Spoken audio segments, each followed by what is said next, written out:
Om Shanti. Good morning. आज सतगुरुवार प्यारे बाबा की 15 अक्टूबर 2020 के महावाक्य हैं। मीठे बाबा ने कहा, नाजुकपना भी देह अभिमान है। रूसना, रोना, ये सब आसुरी संस्कार तुम बच्चों में नहीं होने चाहिए। दुख सुख मान अपमान सब सहन करना है। आएंगी परिस्थितियां, लेकिन बाबा ने कहा तुम्हें सब सहन करना।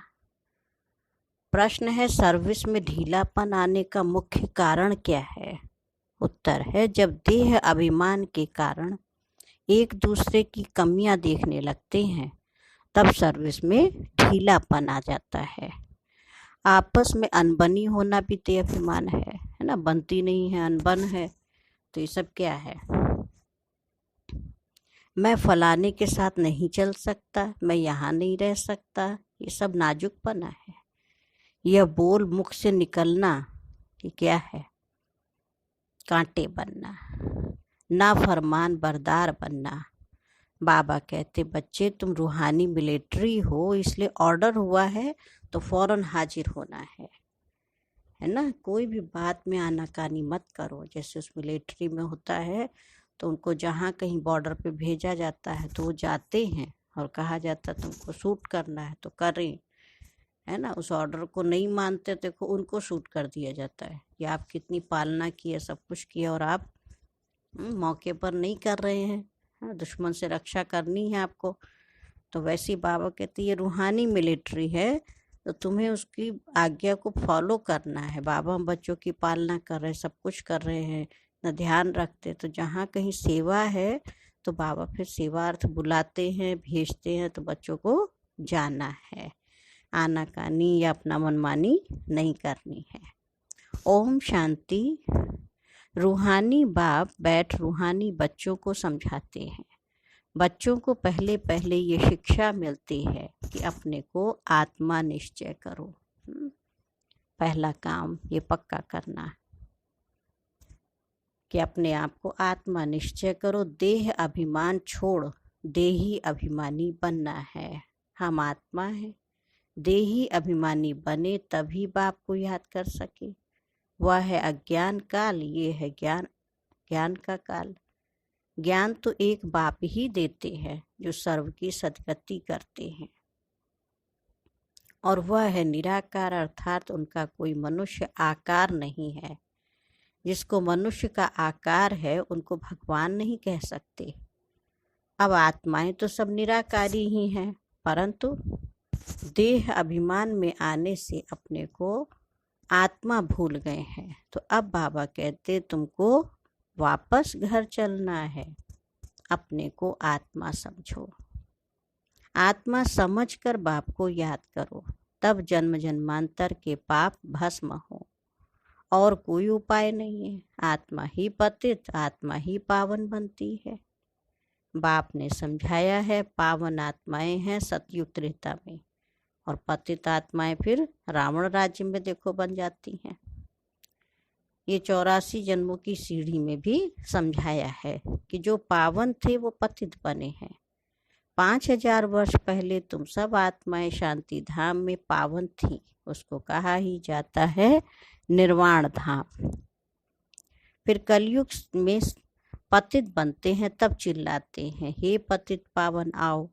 तो बाबा समझाते हैं, बच्चे मैं जो तुमको ज्ञान दे रहा हूँ पतित से पावन होने का, वो सिर्फ मैं ही देता हूँ, जो फिर प्रायः लोप हो जाता है।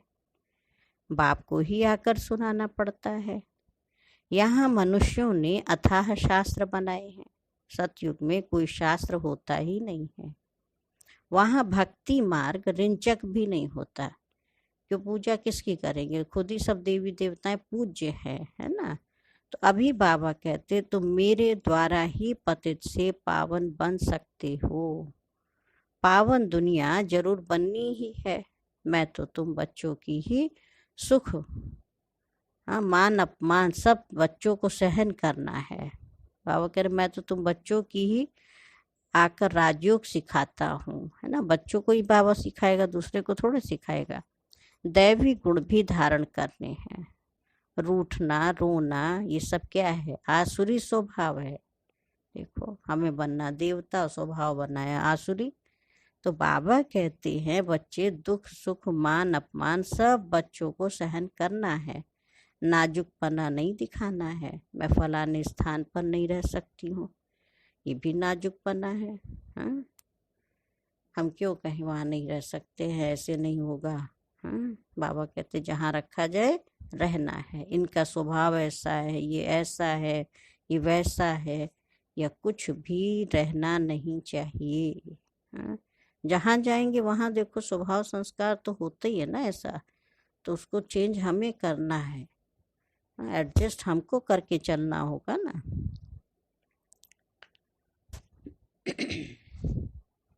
मैं फलाने स्थान पर नहीं रह सकती हूँ, ये भी नाजुकपना है। इनका स्वभाव ऐसा है, ये ऐसा है, ये वैसा है। हाँ, बाबा ने कहा ये कुछ भी तुम्हारे अंदर नहीं होना चाहिए। मुख से सदैव फूल ही निकले, कांटा नहीं निकालना चाहिए। कितने बच्चों के मुख से कांटे बहुत निकलते हैं, किसको गुस्सा करना भी कांटा है। एक दो में बच्चों की अनबनी बहुत होती है। देह अभिमान होने के कारण एक दो की कमियां देखते खुद में अनेक प्रकार की खामियां रह जाती हैं, इसलिए फिर सर्विस ढीली पड़ जाती है। बाबा समझाते हैं ये भी ड्रामा अनुसार होता है।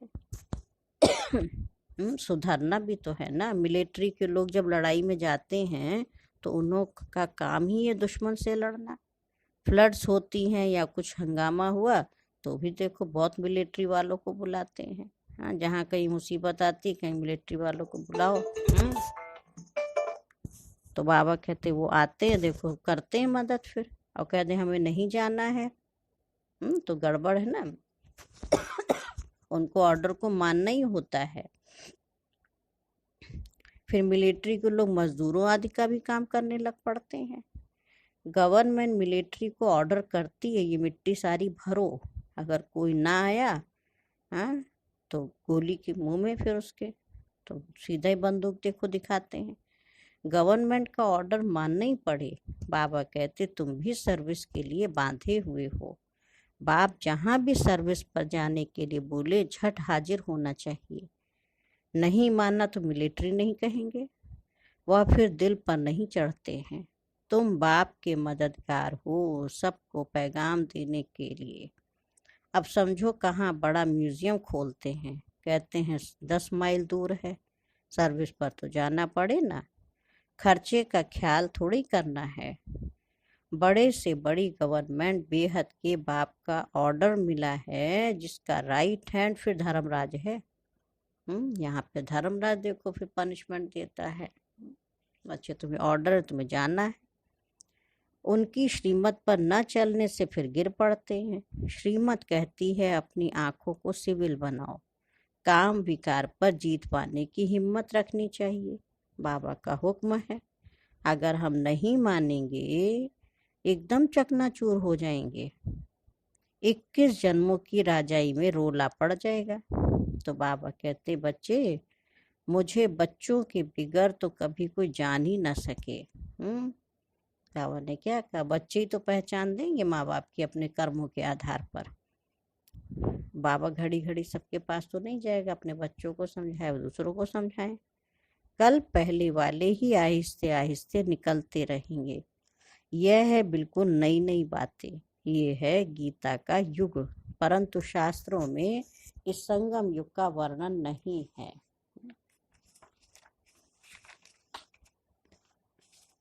तो बाबा ने कहा गीता को देखो द्वापर में ले गए, कहते गीता ज्ञान द्वापर युग में शिव बाबा ने समझाया, लेकिन जब राजयोग सिखाया तो जरूर संगम होगा ना। परंतु किसकी भी बुद्धि में ये बातें नहीं है। अभी तुम्हें ज्ञान का नशा चढ़ा हुआ है, मनुष्यों को है भक्ति मार्ग का नशा। कहते भगवान भी आ जाए तो भी हम भक्ति नहीं छोड़ेंगे। यह उत्थान और पतन की सीढ़ी बहुत अच्छी है, 84 जन्मों की कहानी है ना। तो भी मनुष्यों की आंखें नहीं खुलती हैं, माया के नशे में एकदम चकनाचूर है। ज्ञान का नशा बहुत देरी से चढ़ता है ना। क्योंकि बचपन से जब से आँख खुली है तो वो भक्ति ही देखते आए, तो ये ज्ञान की बातें देर में समझ में आती हैं। तो बाबा ने कहा पहले तो देखो तुम बच्चों को दैवी गुण चाहिए। बाप का कोई भी ऑर्डर हुआ तो उसमें आनाकानी नहीं करनी है, यह मैं नहीं सहन कर सकता हूँ। इसको कहा जाता है नाफरमान बरदार। श्रीमत मिलती है ऐसा ऐसा करना है तो समझना चाहिए कि बाबा की श्रेष्ठ मत है, वो है ही सदगति दाता। दाता कभी उल्टी मत नहीं दे गए, है ना। बाबा कहते मैं इनके बहुत जन्मों के अंत में प्रवेश करता हूँ, इनसे भी देखो लक्ष्मी ऊंच चली जाती है। गायन भी है, फीमेल को आगे रखा जाता है ना। मम्मा देखो नंबर 1 पुरुषार्थ करके नंबर 1 चली गई, कुमारी थी। पहले लक्ष्मी फिर नारायण। यथा राजा रानी तथा प्रजा हो जाती है। तुमको भी ऐसा श्रेष्ठ बनना है। इस समय तो सारी दुनिया में रावण राज्य है, सभी कहते राम राज्य चाहिए। अब है संगम। जब इन लक्ष्मी नारायण का राज्य था तो रावण राज्य नहीं था, फिर चेंज कैसे होती है यह कोई नहीं जानते। सभी घोर अंधियारे में है। समझते हैं कलयुग तो अभी छोटा बच्चा रेगड़ी पहन रहा है। रेगड़ी माना घुटनों देखो चल रहा है, तो मनुष्य और ही नींद में सोए हुए। यह रूहानी नॉलेज रूहानी बाप ही रूहों को देते हैं। राजयोग भी सिखलाते हैं। कृष्ण को रूहानी बाप नहीं कहेंगे, वो ऐसे नहीं कहेंगे कि हे रूहानी बच्चों, ये भी लिखना चाहिए। रूहानी नॉलेजफुल बाप स्पिरिचुअल नॉलेज रूहानी बच्चों को ही देते हैं। तो बाबा समझाते बच्चे दुनिया में सभी मनुष्य देखो दे अभिमानी है। मैं आत्मा हूँ ये कोई जानते ही नहीं है। बाबा कहते किसको भी किसी की भी आत्मा देखो लीन नहीं होती है। कहते आत्मा विलीन हो गई, आत्मा परमात्मा में समा गई। तो बाबा ने क्या कहा कि किसी की भी आत्मा लीन नहीं होती। अभी तुम बच्चों को समझाया जाता है। दशहरा दीपावली क्या है, मनुष्य तो जो भी पूजा आदि करते हैं सब ब्लाइंड फेथ की, जिसको गुड्डी पूजा कहा जाता है ना, गुड़िया गुड्डा की। पत्थर पूजा कहा जाता है। अभी तुम पारस बुद्धि बनते हो तो पत्थर की पूजा नहीं कर सकते। चित्रों के आगे जाकर माथा टेकते हैं, कुछ भी समझते नहीं। कहते भी हैं ज्ञान भक्ति और वैराग्य। ज्ञान आधा कल्प चला, फिर भक्ति शुरू हुई।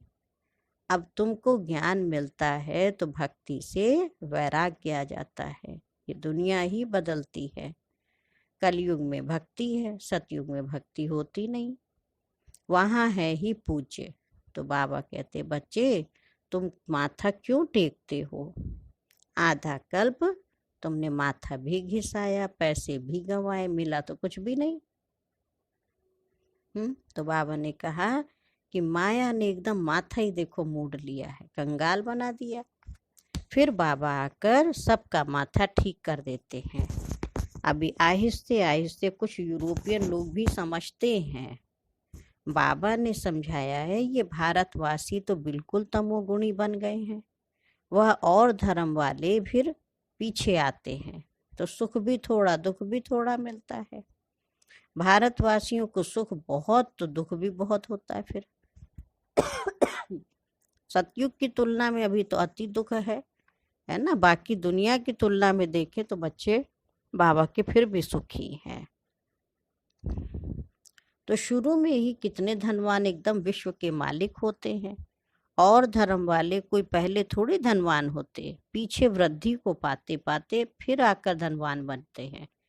और हम बच्चे ऊपर से उतरे तो सीधे धनवान होते हैं, है ना, क्योंकि पुरुषार्थ अभी करा। तो अब फिर सबसे भिखारी भी भारत बना है, अंधश्रद्धालु भी भारत है। ये भी ड्रामा बना हुआ है। तो बाबा कहते मैंने जिसको हेवन बनाया वो हेल बन गया। मनुष्य बंदर बुद्धि बन गए, उनको मैं आकर मंदिर लायक बनाता हूँ। विकार बड़े कड़े होते हैं, देखो क्रोध कितना है। बाबा ने कहा तुम्हारे में कोई क्रोध नहीं होना चाहिए, बिल्कुल मीठे शांत अति मीठे बनना है।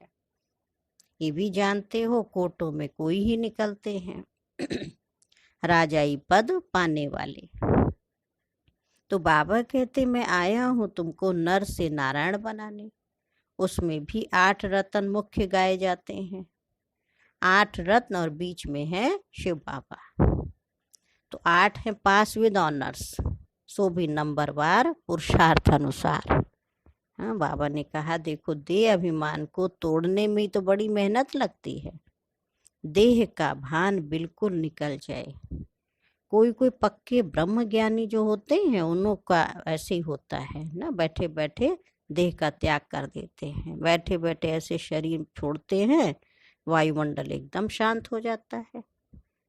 और अक्सर करके प्रभात के शुद्ध समय पर शरीर छोड़ते हैं। रात को मनुष्य बहुत गंद करते हैं, सुबह को स्नान आदि करके भगवान भगवान कहने लग पड़ते हैं। हाँ, पूजा करते हैं। तब बाबा कहते देखो सब बातें समझाता हूँ, प्रदर्शनी आदि में भी पहले पहले तुम अलिफ का परिचय दो, है ना, अल्लाह का पहले अलिफ और फिर बे। बाप तो एक ही निराकार है, बाप रचयिता ही बैठकर रचना के आदि मध्य अंत का ज्ञान समझाते हैं। वही बाप कहते बच्चे माम एकम याद करो, देह के संबंध छोड़ अपने को आत्मा समझकर माम एकम याद करो। बाप का परिचय तुम देंगे फिर किसको हिम्मत नहीं रहेगी प्रश्न उत्तर करने की। पहले बाप का निश्चय पक्का हो जाए तब बोलो। 84 जन्म ऐसे लिए जाते हैं, चक्र को समझ लिया, बाप को समझ लिया, फिर कोई प्रश्न ही नहीं उठेगा। बाप का परिचय देने बिगर बाकी तुम टिक टिक करते हो, उससे तुम्हारा क्या होता है, बहुत समय वेस्ट जाता है। तो बाबा कहते इसलिए फालतू बातें नहीं सुनाओ, पहले बाप का परिचय दो, है ना। शिव बाबा का परिचय पक्का हो गया तो आप ही देखो सब बातें समझ जाएंगे। और फालतू बातें करते हैं, भगवान का नहीं देते परिचय तो गले ही घुट जाते हैं। पहली पहली बात अलिफ की उठाओ, टिक टिक करने से समझ थोड़ी सकते हैं, बिल्कुल सिंपल रीति और धीरे से बैठकर समझाना चाहिए। जो देही अभिमानी होंगे वही अच्छा समझा सकेंगे। बड़े बड़े म्यूजियम में अच्छे अच्छे समझाने वालों को मदद देनी पड़े, थोड़े रोज अपना सेंटर छोड़ देने, हाँ आ जाना चाहिए छोड़ करके। पिछाड़ी में सेंटर संभालने कोई को बिठा दो। अगर गद्दी संभालने लायक कोई को आप समान नहीं बनाया है तो बाप समझेंगे कोई काम के नहीं, सर्विस ही नहीं करी। बाबा को लिखते हैं सर्विस छोड़ कैसे जाएं। अरे बाबा हुक्म करते हैं फलानी जगह प्रदर्शनी है, सर्विस पर जाओ। अगर गद्दी लायक किसको नहीं बनाया है तो किस काम के, है ना। बाबा कहते ब्राह्मणी ऐसी हो, बहनें ऐसी हो जो अपने पीछे कोई भाई बहनों को तैयार कर रखें। हाँ, अब आपको क्लास करानी है और ऐसा नहीं बनाया तो बाबा कहते किस काम के। तो आप सामान तो बनाना है ना, तब बाप समझेंगे। बाबा को लिखते बाबा सर्विस छोड़ कैसे जाएं, तो बाबा कहते बच्चे हाँ मैं हुक्म करता हूँ फलानी जगह प्रदर्शनी सर्विस पर जाओ, है ना। बाबा ने हुक्म किया झट भागना चाहिए। महारथी ब्राह्मणी उनको कहा जाता है, बाकी तो सब घोड़े सवार प्यादे। सबको सर्विस में हाँ मदद देनी चाहिए। इतने वर्ष में तुमने किसको आप समान नहीं बनाया तो क्या करते थे, इतने समय मैसेंजर नहीं बनाया जो सेंटर संभाले। हाँ, कैसे कैसे मनुष्य आते हैं जिनसे बात करने का भी अकल चाहिए। मुरली भी रोज जरूर पढ़नी है अथवा सुननी है। मुरली नहीं पढ़ी गोया एब्सेंट पड़ गई। तुम बच्चों को सारे विश्व पर घेराव डालना है, तुम सारे विश्व की सेवा करते हो ना। पतित दुनिया को पावन बनाना ये घेराव डालना है। सभी को मुक्ति जीवन मुक्ति धाम का रास्ता बताना है और दुख से छुड़ाना है। अच्छा, सेवा तो करनी ना बाबा ने जो हमें दी है। अच्छा, मीठे मीठे सिक्की लधे बच्चों प्रति माता पिता बाप दादा का याद प्यार और गुड मॉर्निंग। रूहानी बाप की रूहानी बच्चों को नमस्ते। हम रूहानी बच्चों की रूहानी माता पिता बाप दादा को याद प्यार और नमस्ते। शुक्रिया बाबा, शुक्रिया, बेहद दिल से प्यारे बाबा का शुक्रिया। आज धारणा के लिए मुख्य सार है, फर्स्ट पॉइंट है, बहुत मीठे शांत अति मीठे स्वभाव का बनना है। कभी भी क्रोध नहीं करना है ना। अपनी आंखों को बहुत बहुत श्रेष्ठ सिविल बनाना है। सेकंड पॉइंट है, बाबा जो हुक्म करे उसे फौरन मानना है। सारे विश्व को पतित से पावन बनाने की सेवा करनी है, अर्थात घेराव डालना है। तभी तो बनेगा भाई। जा के थोड़ा ये एरिया कवर करे, इधर करे, है ना। वरदान है, अपने महत्व का व कर्तव्य को जानने वाले सदा जागती ज्योत भव। बाबा ने कहा, आप बच्चे जग की ज्योति हो। आपके परिवर्तन से विश्व का परिवर्तन होना है। इसलिए बीती सो बीती कर अपने महत्व व कर्तव्य को जानकर सदा जागती ज्योत बनो। आप सेकंड में स्व परिवर्तन से विश्व परिवर्तन कर सकते हो। सिर्फ प्रैक्टिस करो। अभी अभी कर्म योगी, अभी अभी कर्मातीत स्टेज। जैसे आपकी रचना कछुआ सेकंड में सब अंग समेट लेता है ना, तो ऐसे आप मास्टर रचयिता समेटने की शक्ति के आधार से सेकंड में सर्व संकल्पों को क्या करो, समा लो। फिर एक संकल्प में स्थित हो जाओ। योग में क्या करना है, इधर उधर के व्यर्थ संकल्पों को सबको समेट के और फिर बाबा की याद में समा जाओ, फिर उसमें स्थित हो जाओ।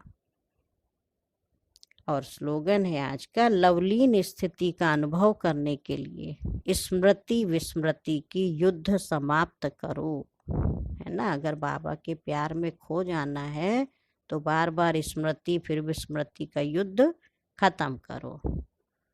और आज का स्वमान भी रहेगा, मैं आत्मा सदा जागती ज्योति हूँ।